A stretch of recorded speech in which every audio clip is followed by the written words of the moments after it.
మరి కొత్త డీజీపీ వచ్చిండు. ఈ డీజీపీ గారు వచ్చిన తర్వాత ఆయన వచ్చి అంత 2 నెలలు అయిందో లేదో 2 నెలల్లో రాష్ట్రంలో 4 మత కలహాలు జరిగినాయి.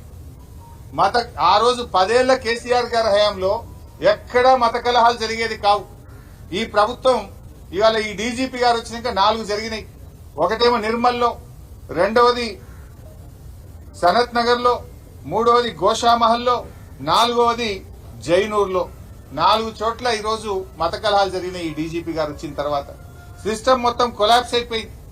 ఇలా నేను వ్యక్తిగతంగా ఎవరితో మాట్లాడతలేదు. సరి అయిన అధికారిని సరి అయిన స్థానంలో పెట్టాలి. మా మెదక్ జిల్లాలో లా అండ్ ఆర్డర్ ప్రాబ్లం వచ్చి మత కలహాలు జరిగినాయి ఒక 2 నెలల క్రితం.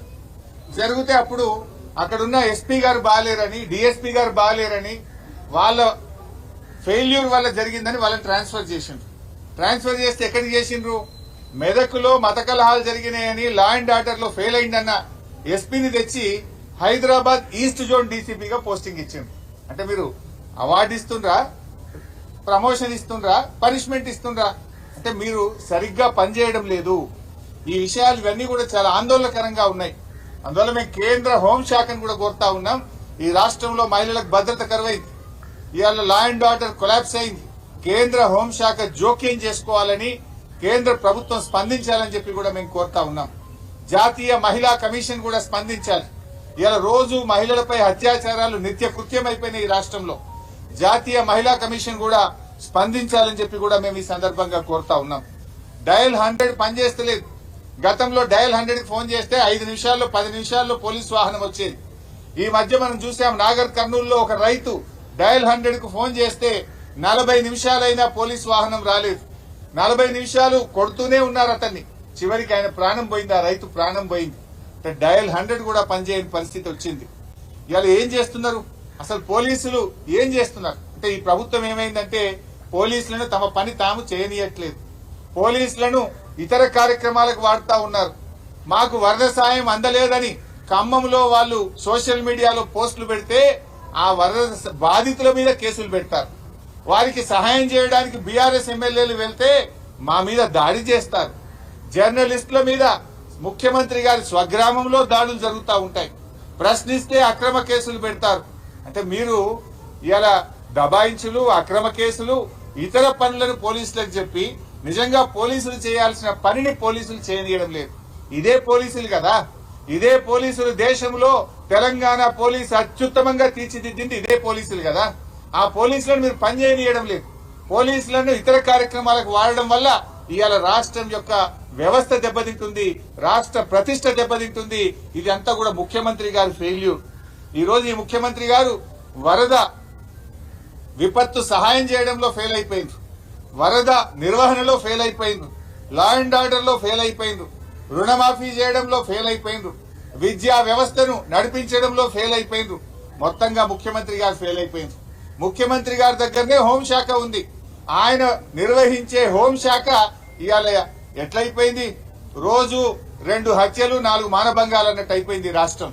ఇదా మీరు నిర్వహించేది? ఇదా మీరు ప్రతిష్ట చేసేది? ఎంతసేపు ప్రతిపక్షాలను చేసుడు, మా మీద అక్రమ కేసులు పెట్టుడు, మా ఎమ్మెల్యేలను వేధించుడు, ఎమ్మెల్యేల ఇళ్లకు పోయి కండువాలు కప్పడం మీద బిజీ ఉన్నావు తప్ప పాలన గాలి తొదిలేసింది ముఖ్యమంత్రి గారు. ఈరోజు ఇంకా బాధ కలిగేటువంటి అంశం, నిన్న ఎన్కౌంటర్లు జరిగినాయి.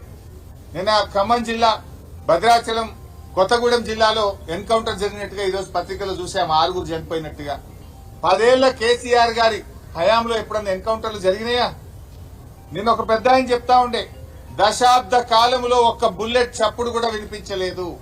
ఎటుపోతుంది రాష్ట్రం? ఏం చెప్పింది ఎన్నికల ముందు? మాది ప్రజాస్వామ్యమని, ప్రజాపాలనని.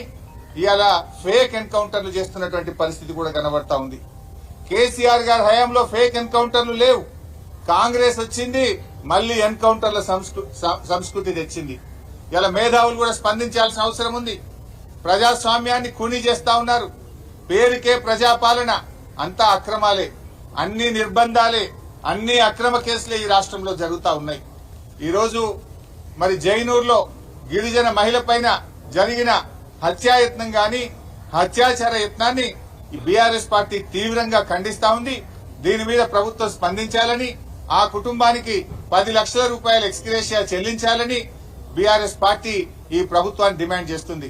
ముఖ్యమంత్రి గారు మీరు హైదరాబాద్లోనే ఉన్నారు కదా, ఇవాళ మహిళ హైదరాబాద్ లో గాంధీ ఆసుపత్రిలో ఉంది, కనీసం వచ్చి చూడ్డానికి నీకు టైం దొరకడం లేదా? నువ్వు ఆడికి పోయి ఇంద్రవెల్లికి పోయి పెద్ద పెద్ద మాటలు చెప్పొచ్చినావు కదా.